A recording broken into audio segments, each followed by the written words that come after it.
I sleep better in my rig than I've ever slept. It's been the hardest thing I've ever done in my life. This is what sold me on this camper, but I am a sucker for adventure. I am Jessie and this is Nash, and this is my rig. We have been living in it for like 6 months. It's been awesome.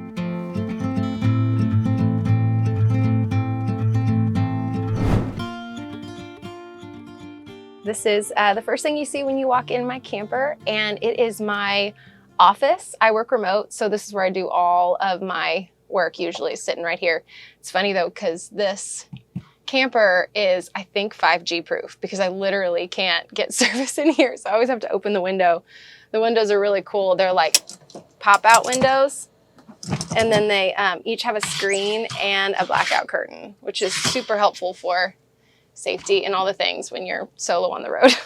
But this is where, this is my table, and the whole thing actually bends down into a bed. So this comes off the leg, actually goes into the bathroom, and then this goes down, and it turns into a bed. So when I have visitors hanging out in my camper in my house, they have a place to sleep, which is super cool. So when I bought this camper, I realized that I wanted to have more amenities than other people did. I wanted it to be a little bit more glamping, and that was a hard lesson for me to like actually learn, like that it was okay that I wanted it fancier than like, you know, just a simple basic thing. But the air conditioner is here. There's a thermostat over here on the wall, and and it runs everything in the camper. So there's a air conditioner, and then there's a furnace, and then there's a heat pump. It took me a long time to learn the difference between furnace and heat pump, but unfortunately, in a rig like this, when you can't heat it under, and I didn't know this till after I bought it, so I learned you can't heat it after it's like 40 degrees or something. It'll stop heating, which is insane. So I really can't take it like anywhere super freezing cold. But it does have a water heater, and the water heater obviously will heat the sink water and the shower water. I did break it the first week of the camper, so I turned it on when it was still winterized, so that was a trip. But it's a typical, like if you were on Amazon, you would Google like RV water heater. It's a small gallon water heater, and it lives under here. So with the water heater, you do have to, there is a pilot light, so everything's run on propane. So the heat, the gas stove, and the water heater are all run on propane, but I learned that you have to have electricity to light the pilot light. So that was a really hard learn to like figure out how to run the heat when I was boondocking without extra electricity. And I had to plug it into my car. Like I had to use my car's electricity to light the pilot light so I could heat the camper in Colorado. I also have this fan. I don't know if you can see, it was my first thing I actually installed myself in the camper. But it has like a rain sensor, and it has on this remote, like I can set the temperature to a specific degree. So if he's ever in here, which he hates being in the camper alone, but if he's ever in here, I can set it to like 70, and it will pump the air. It's a smart fan, so it'll like pump the air to a specific degree so it stays cool for him. And if it rains, it shuts. Welcome to my bedroom.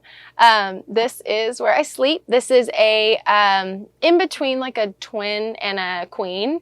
It's actually really comfortable. I sleep better in my rig than I've ever slept in my whole life. It's the best sleep I've ever had. Better than any. I used to have like a king. It was a California king with a huge memory topper. Nope, this is better.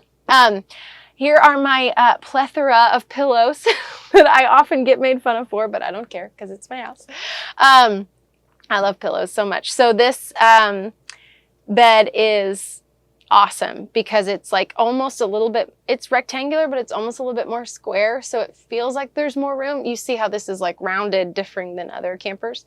It's a little unique. So I feel like I have a little bit of extra room, especially when I can lay all the way against the window. This window is got extra safety locks on it, which is super awesome.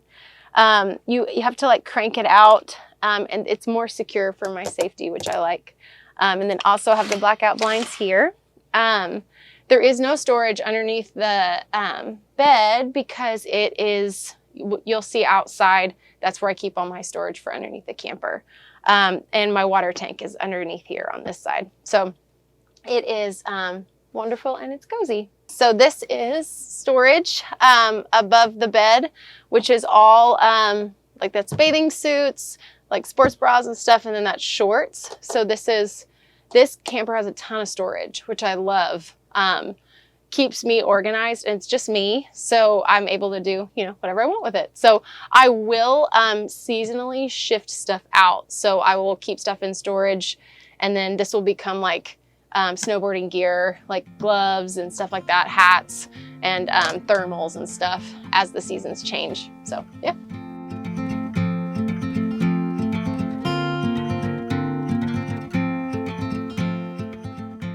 The reason I wanted to live tiny is I used to live a pretty basic suburban life. When I lived in Nashville, Tennessee, it was a great life, loved it, but I am a sucker for adventure. And my life scenario at that time did not promote that. I was working a full-time job. I was driving 30, 45 minutes to work every day and back, and loving what I did. I worked for a nonprofit, but I did not like the routine. I didn't like I could predict what every day was going to be like. And I went through some hard stuff and sold my house, and was like, I had this investment money to invest, and it was either buy a house and do the same thing over again, or it was live a life of adventure. So I did a couple practice runs with a van, like a full built out van. Didn't like it, believe it or not. And then I took a trailer and loved it. And so I bought a 2017 4Runner to pull it, and I bought this rig. So it has given me the life that I've longed for. It's been the hardest thing I've ever done in my life, but living tiny but it's been the most rewarding for sure. So the transition for me moving from a house to a trailer was hard. It was 7 years of stuff. I didn't realize how much stuff I had when I lived in a house. You just collect, and stuff that even means a lot.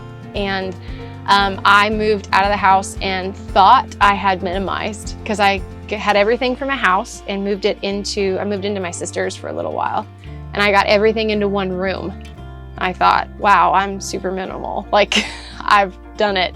And then didn't realize how much stuff that still was. So when I bought the camper, I dropped everything in my life to only live what was in here. I wanted to live in this camper. I didn't want to just like leave and come back and leave and come back. So I actually just had a garage sale a couple weeks ago and sold all the rest of my stuff that was down there. So now everything I own is in here, except for maybe some winter clothes. So it was hard. It was hard to get rid of things, but when you are living a life that is free and that is exciting, you don't want all the extra stuff. You want what you need, and I love it.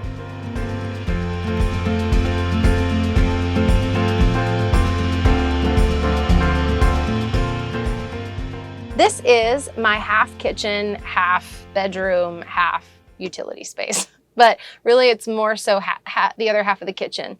This is what sold me on this camper. The ability to stand here and prep food while getting an incredible view has been one of my favorite things about this camper.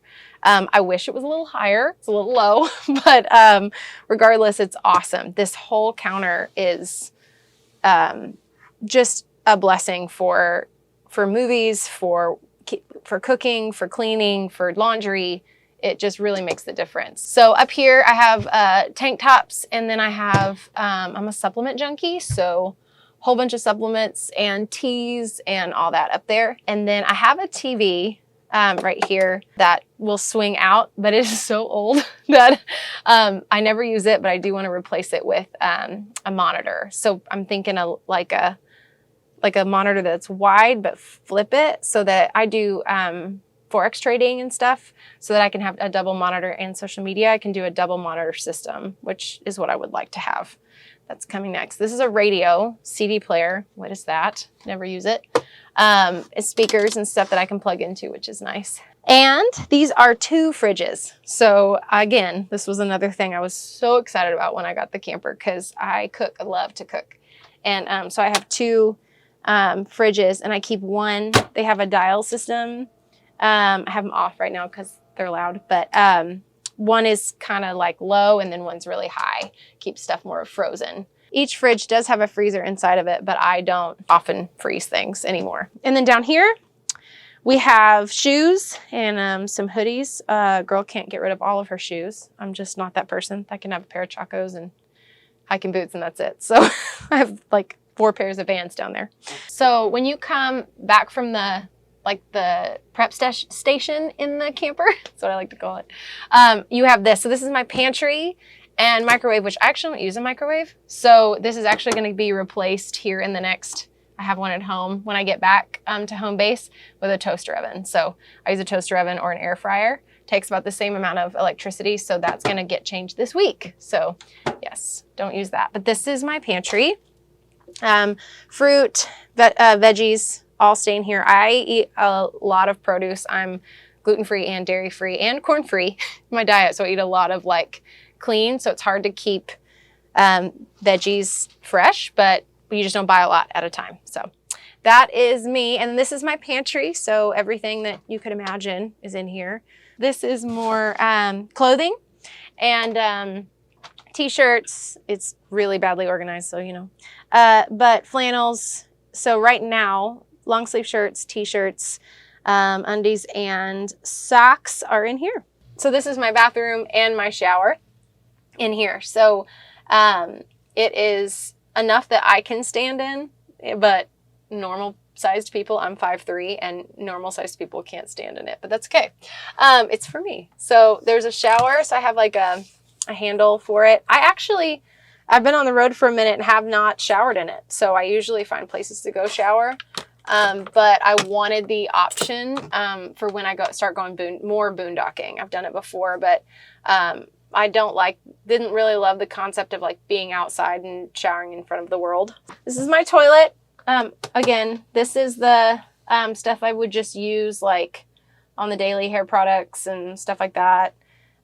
You need the wipies always and toilet paper. And then this is the toilet. So it's nice and clean. Every time I use a restroom, I like clean it with water and spray. And there's the flushers just right over here. So yeah, that's my bathroom.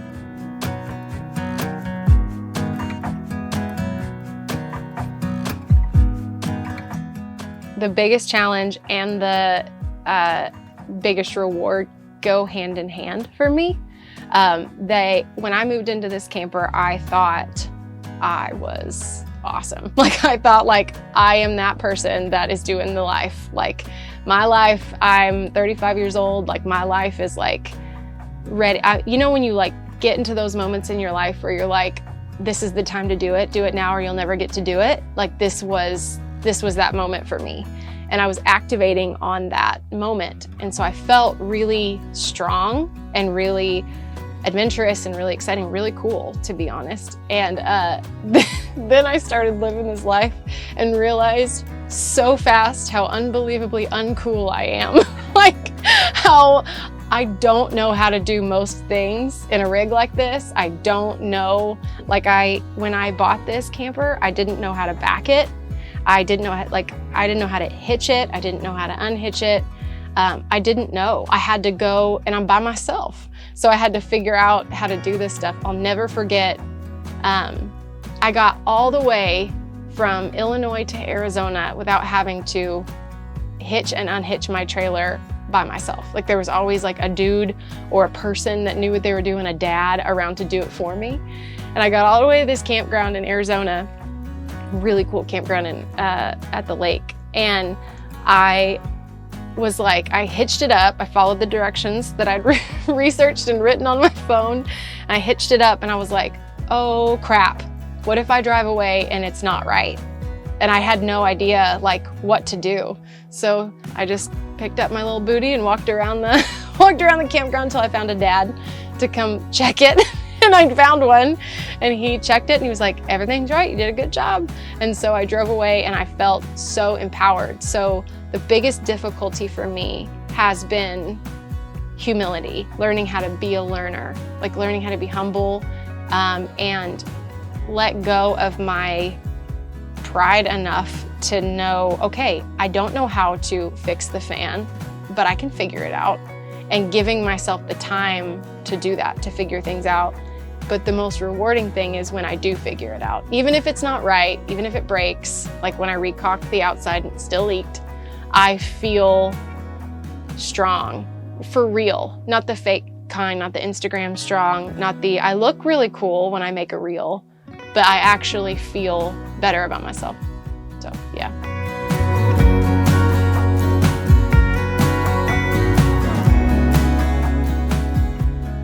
All right, welcome to my kitchen. I love this part of my camper. The first thing that caught my eye when I first walked in, when I bought it actually off of Facebook Marketplace. It was this. I love the backsplash. The reflective nature makes it feel a little bigger. So there's plenty of room behind the sink. So I have my sink and the stove is propane. So everything has to be lit via lighter, just like you just push down and then the gas turns on and then you light it. And here's my sink, cold water. When the hot water heater works, hot water, but it's not on right now. This is my water pump. So first time I was in the camper alone in Kansas somewhere, I had left the water pump on and it makes a buzzing noise. And it took me hours to figure out what was making that noise. And I was panicking, thinking like, oh, if you all knew all the stories of like how silly my fears were, but it was this. So I like woke up in the middle of the night. I was like, my water pump's on. So you learn. But there's electricity over here. I use cast iron for everything now. I bought like a ceramic pot and it like broke on propane within like days. And so I use cast iron for everything. So this is where I keep all of my dishware. When I first bought the rig, I went to Target and decided to buy everything cute. I wouldn't call it a mistake, but I wouldn't do that again. I would buy utility every time because as you can tell, there's just a lot of stuff in here.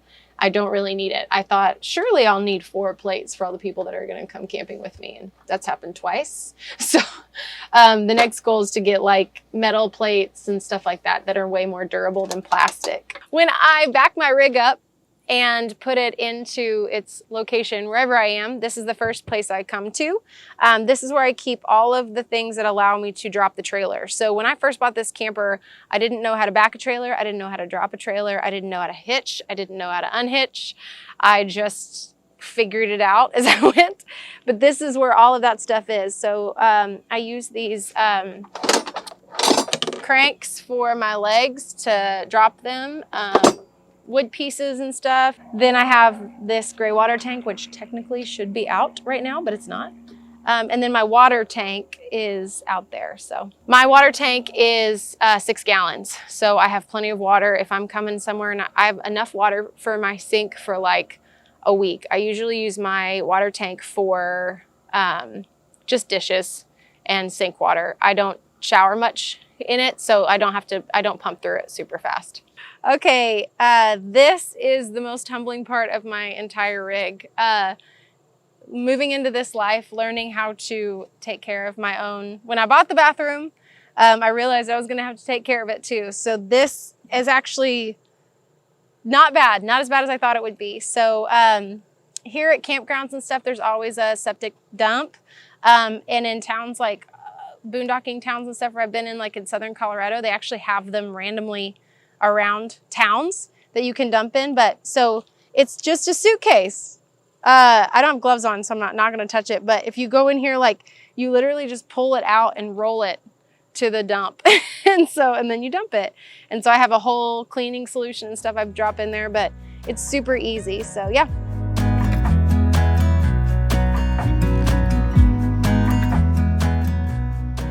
So when I first started on the road, I still had a full-time job, and I bought my car during COVID, and then the camper was right after, like the big hit of COVID. So I bought it because I wanted to adventure. I thought I was gonna go like fly around the world and do, which is super cool that I still get to do that. I thought choosing this life would take away world travel for me, but it actually hasn't. It's actually upped my world travel because my mindset is in all traveling. But anyway, I was working a remote job, so it was still a 9 to 5, and I had to be like at my computer, and it was hard to go on these adventures because you go to like a national park. I didn't want to miss it, and I would have to still be working. So over time, I started my own social media management company that allows me to run people's social medias for them and run their Instagrams and their Facebooks and Facebook ads and stuff. And I can do that on my own time. So I now run my own business, which is the coolest thing ever. I love it. And then I also do Forex trading in the market by leveraging a software and a managed account. So yeah, that's what I do. That allows me to be mobile and work on my terms. There are many times I'm sitting right here and working until midnight, but that's part of the gig. So Wi-Fi is the hardest part. Living tiny and living in a mobile space has like literally been the best decision I've ever made in my life. Hardest decision, scariest decision. Been in some moments that were very scary, but so stinking worth it. It allows me to be me, to live the way I want to live and be free. So if you're ever wondering whether or not I should do it, you should absolutely do it. It's amazing. You can follow me on Instagram. I am at Jessie Lauren Harris, and Jessie is just with an I. And I'm going to be starting a YouTube channel here really soon about living free and living life solo on the road. I don't know what I'm going to name it yet, but you can follow me on Instagram and Facebook, and have a group that you can join, and yeah, you can follow all my adventures on there. So thanks for coming and seeing my house, and me and Nash are glad you're here.